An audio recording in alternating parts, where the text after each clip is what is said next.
I'm Tootie Wilson from TootieLicious.com. Today I'm going to teach you to make Boston style tea. Let's get started. Okay, so this is Boston tea. So I have 1 cup of cranberry concentrate, and this is just out of the freezer section.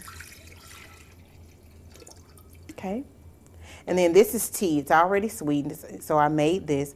It's instant tea, and it already has the sugar in it. So I'm going to use 2 liters.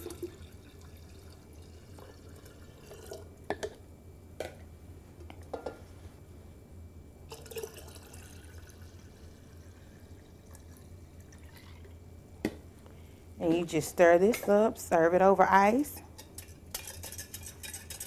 and watch what happens. Something amazing. Now, how amazing, I'm not sure. Just depends on what your idea of amazing is. I mean, I always call mine amazing act of disappearing act because that means I drank it, but to each his own. And there you go.